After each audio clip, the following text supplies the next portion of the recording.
Cool. And I'm going to publish all their dreams online so that people can synchronize and help each other live their dream. Yeah.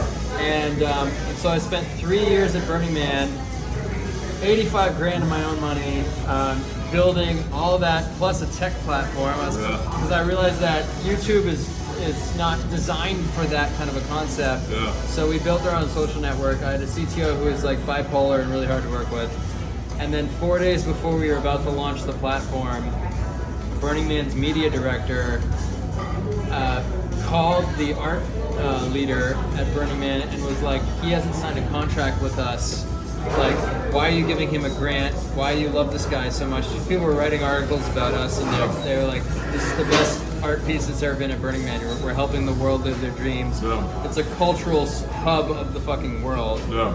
And then so he forced me to sign a contract giving Burning Man co-ownership of the dreams, and then wouldn't let me put them on the platform that we built, which basically put me into a depression, like fucked me up. Wait, when was this?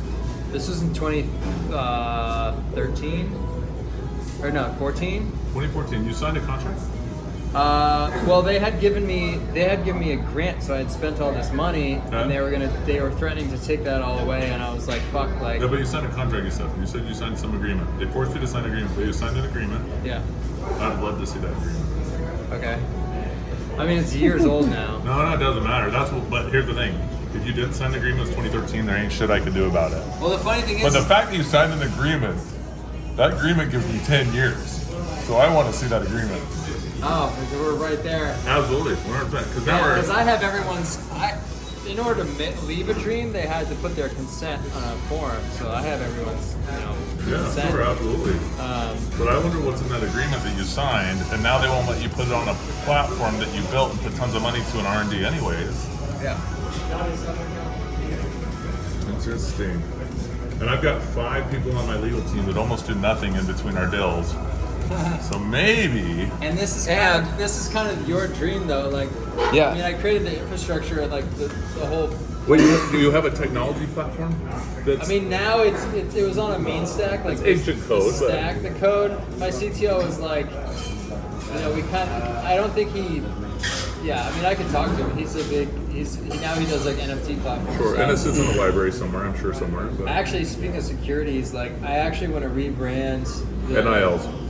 I want to rebrand the whole dream thing. Yeah. NILs. I was hoping you were going to say NILs. Well, I want to rebrand the dream thing and make it security. Well, I don't know if it's a security thing or not, but to be able to. My dream is to be able to meet anyone on the street and buy equity in their token. Yeah. And it's not necessarily in them; it's the equity in the token of their idea. Yeah. So if you're a musician, instead of giving you money as a musician, I'd rather buy equity in your next album or your career, really. So that way, if your career takes off because I believe in you, I can get a return on investment. It's funny. So I have a friend that's a producer. His name's Brad Johnson, and Brad, probably about 4 years ago, he was raising $250,000 at Sundance for a film. And I told him, I'm like, Brad, how come there's not, this was before crypto was even big or I even knew what it was. And I said, how come there's not a thing where I can buy a shirt for $10 and I now own a portion of that movie? And if I go tell 10 of my friends and I wear this shirt now and they all go because I created this movie, but so did 250,000 other people, but they just don't know. Movie, yeah, exactly. And so I love your foundation of this. I mean, that's contributor. That's part of like, and also like, when I research film finance, producers, they want to just like sell a Netflix in the end so that they don't have to keep writing residual checks manually. Yeah. And I'm like, well, fucking airdrop. Like that would be so much easier for residuals to just be airdrop. Like, I agree. Like I was an actor on NCIS. I'm getting these $2.19 checks. And I'm like, why am I even taking out my phone and cashing a check like this? It's so silly that this is still a thing. Yeah. Well, there's a reason they do, because they're hoping that you don't cash that check. Right. Yeah. Right. For $2.19. Yeah. Right. So it's just like that thing that a lot of people don't know about called lostmoney.gov or whatever. So people have hundreds of thousands of dollars, if not millions, sitting in treasuries in the States all across America. It's big in the oil industry. If you ever made oil money because your home was above oiled well and you don't even know it, it's sitting there. Oh my god. You You like know? look up your address and see if you like. Yeah, you look at your have address and you 100 put in your grand name. there. Yeah, it's crazy. Yeah. And so I had a business that I owned. I bought a fractional piece of, and the business ended up shutting down. And customers had money that were on the AR, but we just chose not to go after it. But eventually they paid. Well, the checks went to the state. They were cashed by the state. The treasuries of the state make money and interest on them. And then now I go on lostmoney.com and I see these things, and all it says is you have money and it's over $250. Doesn't say how much it is, right? So I'm like, oh, so I go down and I apply to go get it. Well, I got to bring my ID. I got to bring proof that I own the business. I got to bring proof that I sold it to a friend or who owned it at that time. Like, they don't want you to get this money. It's Yeah. impossible to Yeah. get this money out. Yeah. And it's all because they're making interest. And so, like, the state of Utah right now, last I looked, had like $330 million of money So like they're this. investing that Yeah, money. it's crazy. So crazy. Anyways, The state. so they don't want you to check it. And then they would go there, and eventually they would just keep the money, I think. Yeah. Yeah. So along with all this, and of course with the with the whole Dream Box, Dreambox, yeah. there's also a bus network where people will go buses will go all over the place, and people can. Well, speak here's their what I think. dreams. Here's how I think So it works with Dreambox. And the way that it works, of course, on the event side of it, there'd be movie nights because you roll out a movie theater screen the outside of the bus in a forest. here's- or wherever here's how private I think it events, and works that's with where Dreambox. You're showing the story to people I think everywhere. Dreambox. Dreambox to me. What? Do you know the Gratitude Bus? Yes. Yeah. They roll. Stephen? Yeah. Dream, They came to the warehouse. Dreambox to me is like They finally got the that. engine fixed in Utah. That Tim Draper projection box, the hologram box. So what you do is you take this Dreambox idea you have and you sell it, you license it all across the country, and it just so happens that Dreambox is going to partner with Bus Planet, and at every bus station transfer zone, because we're the BS of the world, by the way. So at every bus station transfer zone, we have one of these in it.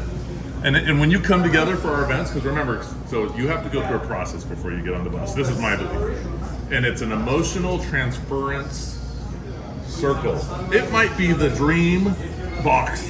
And you're going to go on and tell about your dream and everything else. And then we're going to create some messed up situations to test you of what your emotional intelligence will be on a bus before I put you on a bus with 6 people and you just tear everything apart. You know what I mean? They actually send people out on these on buses together. Yes. But you have to his qualify side. them. Yeah, absolutely. Yeah. And how it's qualified is two things. You do micro vetting. 2 hours, Micro-vetting- 2 hours micro-vetting of is the Like a bus. reality show too. Yeah, exactly. Yeah. And For it's the all, film credits, it 100% Yeah. is. and it's all connected on the big side of it. Not only is it a personal development event, but it's a travel, it's a lifestyle, but it also is an incubator accelerator infrastructure. Yeah. Because you're working together, you're creating something together more than just hanging out on a bus and wondering where you're going. You're deciding where you're going in life, and then you're getting there. Because you put together a map, you give yourself the fuel, you have the infrastructure, and you don't go alone. I should tell you about Their Adventure. I have a concept called theiradventure.com.